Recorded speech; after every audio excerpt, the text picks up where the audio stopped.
And in the Bible, in the Old Testament, there is this idea that well, you see it in the first and second Maccabees, you see it in Daniel. I guess it's more in the Second Temple period when the Jews are in exile. They're in the Babylonian exile and they're under pagan lords and they're Hmm. suffering. That there are priests and prophets and holy people who do penance and make atonement for the people of Israel. And these weren't the people who were bowing down before the Baals and the Ashtoreth poles and all that. These are the people who tried to live the law. Of course, none of us are perfect. We all are sinners. But Right. there's this idea that even if you didn't do it, Hmm. because you're attached to the people of God, it's part of your responsibility. Like my Hmm. kids, my kids, Father Hollowell, because you've been on pilgrimage with them. And, we had some people coming over for Mass yesterday, and there's all these toys and junk and trash in the backyard. And I said, let's get this cleaned up. Let's make it look nice. And one of the kids said, well, I didn't do that. I said, yeah, but you're part of this family. This is your house, you know? And that's kind of the Yeah. same thing. Like, you and I didn't do this to the victims, but this is our family. Right. We Right. need to act and we need to clean it up somehow. Right.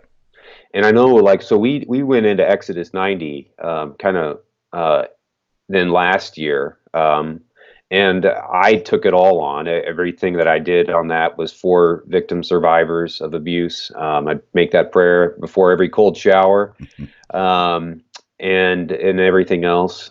There's a sense in which, I mean, for us on a human level, like I think we want to do something. Like we want to be in solidarity with each other, with people that are hurting, with people that are suffering. Because when you express a willingness to, like, I know, like I know it's not me, like I didn't do it, but I want to be in solidarity with you who are hurting. I mean, that just adds an infinite level of credibility Mm-hmm. to your otherwise. I mean, you can say, "Look, I'm sorry," and that's a good start, to express sorrow for things and to say that my heart breaks for you. But when you literally kind of sit in the ashes with them, and say, "I want to suffer with you," there is an added credibility to that, that I think is important, and typically helps people. I think, in it, well, I know we'll probably get into some other things about it later, but there's also a lot of misunderstandings about it that I think it's good to talk about and unpack what we mean by this theology of kind of suffering for other people. Some people don't understand it, and there's a lot of misconceptions about it too. I think there's a great video, a great image of it is in the Passion of the Christ for me. It's not strictly a scriptural scene, but I think Mel Gibson, is onto something here where Christ first gets his cross and someone he kisses it, Mm. and a guy in the crowd is just screaming at him, "You're a fool! Why are you kissing your cross?" And I think that's what, but that I think Christ embracing that cross and like, because I know this is going to bring about and help other people, Mm. makes it easier for us to do it, even though some people are still screaming at you saying, like, why in the world do you ever do this? This is so stupid. This doesn't make any sense. uh, your God is, you have some messed up vision of God, and all those kind of things. It's like, well, Jesus did it too, and so, yeah.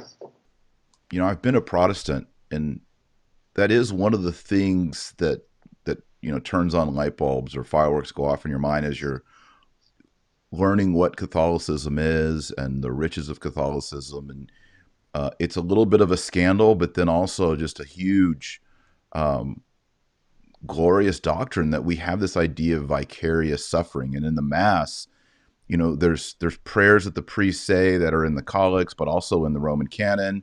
That by the suffering and the merits of saints in Hmm. Christ. I mean, all this happens within the person of Christ in His church.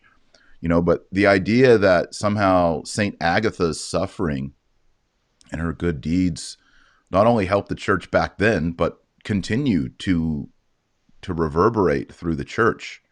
Every time the Roman canon is cited, or Saint Agnes, or Saint John the Baptist, or any of these saints.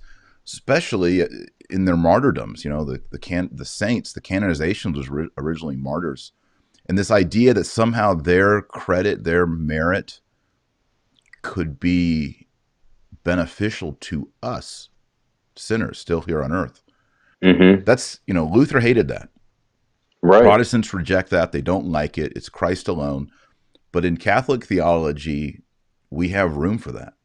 And Right. so I think you, as a Catholic priest, reading the Pennsylvania report, feeling the enormous load of sorrow that these people experience from the hands of priests, you in that tradition, that great Catholic tradition, said, I want to do something. I'm offering myself to suffer with them and for them even.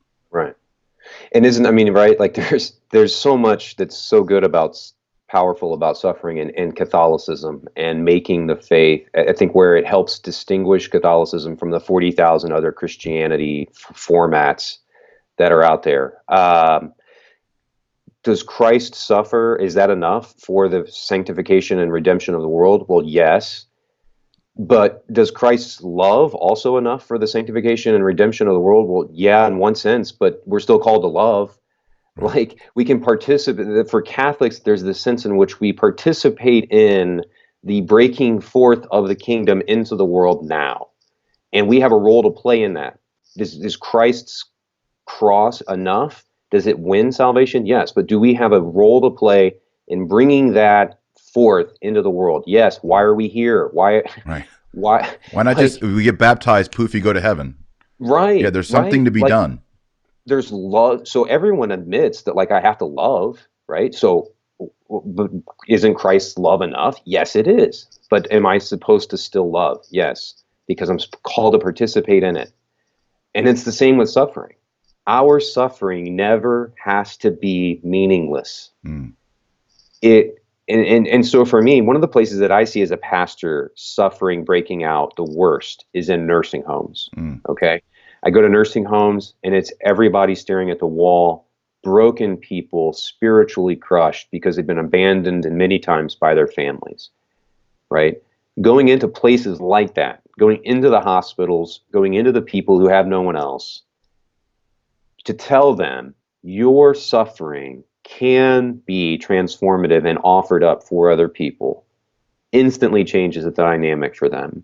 Whereas the Protestant message, a lot of the time, is if you're suffering, like that stinks. Like that, I mean, like, yeah. I'm not saying it's always even the prosperity gospel. It's certainly they're going to tell you that, God hates you if you're suffering. But then a lot of times I just hear from Protestantism sort of indifference to suffering. Like I don't know if it happens, They like, don't have a category or a theology for it. So it's just no, sort of, they can't put it into, their Lego creation. So those bricks just sort of sit off to the side and they never get incorporated. Whereas, you know, ours, we have the crucifix. I mean, if you go to a mega church, they don't even, not only they don't have crucifixes, they don't even have crosses, right, because that's uncomfortable.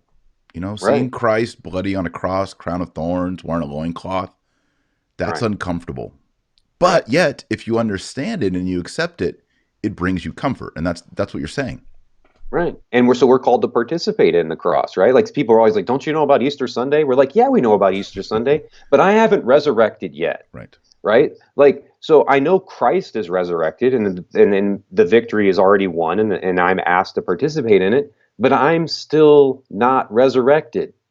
Like, I still have suffering, right? And so I have a crucifix in every room of my house because I'm suffering, right? Like, Right. that's why we do it as Catholics. We know about Easter Sunday, and that's part of why we love the crucifix. It's because we know when I look at a crucifix that the suffering and the resurrection are tied together, and it's all one piece. So I'm just really super thankful. I guess what I'm trying to get at is that I think it's a great area for us to distinguish ourselves from other types of Christianity that are out there, where there's a lot of times there can be overlap. I think in suffering we stand out and we have a completely different message than a lot of our other Christian brothers and sisters. And what an important thing to have a different message on. because most 25,000 children are going to starve to death today. Yeah. Um, and so if you don't know what to do in the face of suffering, then I really don't have any interest in hearing what the rest of your worldview or Christianity says either. Let's start with the hard stuff. And if you have something good to say about the hard stuff, then I'm interested. Then okay, I'm willing to sit down and talk and hear what else you have to say. But if you're just going to tell me, like, if you end up in a nursing home or you starve to death today or you have cancer, we don't really know what to tell you, then I would be like, I'm done. I'm going to move on. Yeah. Yeah. Yeah. Sometimes you'll hear people say, well, Jesus died on the cross. Isn't that enough? And like you said, it is. I mean, it establishes redemption and atonement. It is an infinite sacrifice that Christ makes. But then Christ says to us, take up your cross and follow me. So apparently, there's not just the cross of Jesus. The cross of Jesus creates millions of other crosses. And then he says, by my strength and power and grace, take up your cross. So it is complicated because the idea of our cross participates in his cross. And Protestants have a really hard time of understanding participation of lower elements in the higher element of Christ. That's where they break off. Mhm. They see Right. Mary and Jesus as competing, whereas everything Mary does is in Christ. Everything the Hmm. priest does is in Christ, etc. So, but Hmm. somehow you have to be able to say, yes, Christ died on the cross and that was enough.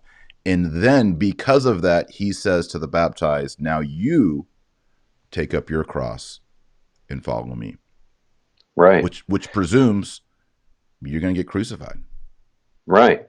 And as Christ's sacrifice, right, lends credibility to his teaching and his witness, it's the same with us. Like, I think that it and I mean, as we know, it breaks open spiritual wisdom in our lives. When we suffer, that's what all of Lent is about, taking on suffering, knowing that when I enter into the suffering of Lent, these little small things, that I'm going to achieve new insight into the life of God. It's why he calls us into the desert. It's why he calls us into suffering at times and says, blessed are those who mourn. I mean, there's all these things where Christ is saying, like, there's something about suffering that makes you closer to him.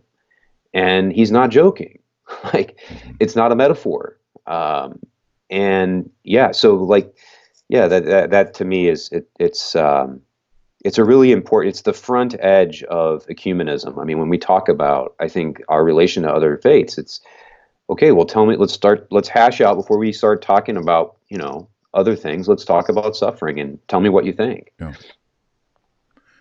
Yeah, it's definitely in the passion narratives that Christ is sinless and he's suffering for the sinners. But another thing that we have as Catholics and Protestants also miss is Our Lady. And you mentioned the Hmm. Passion of the Christ, and you see Christ going into the Passion, and then you see the compassion of Our Lady. We believe Our Lady was immaculately conceived. She never committed a venial sin, a mortal sin, lacking concupiscence. And look at how extreme her suffering was. And we Right, believe that her suffering and her merits assist and aid and lift us up right, now in right, 2020.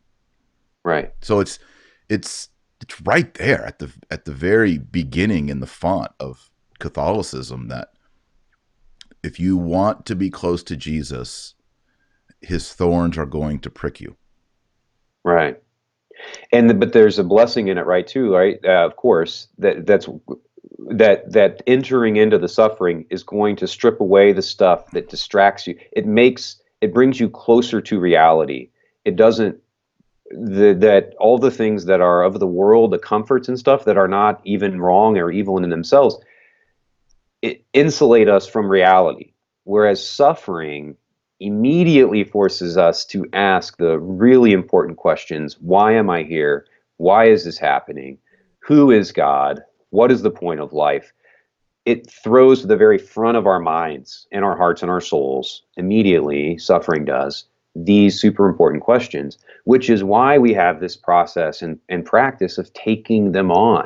If you say that suffering is random and isn't good, then don't do Lent. It's like you hear it a lot of times from other Protestants and stuff that, this sort of rambling or not coherent theology of suffering, but they do Lent. It's like, why? You're like, why? For Catholics, it makes a lot of sense. Like, we're trying to get to reality, and we believe that my suffering changes me and makes me a better person and can draw me closer to God if I allow it and do it the right way. When you receive ashes on your head, in a way, you are saying, whether you're saying it explicitly, but you are saying implicitly, Lord, I am willing to suffer. I am Right. enrolling as a penitent.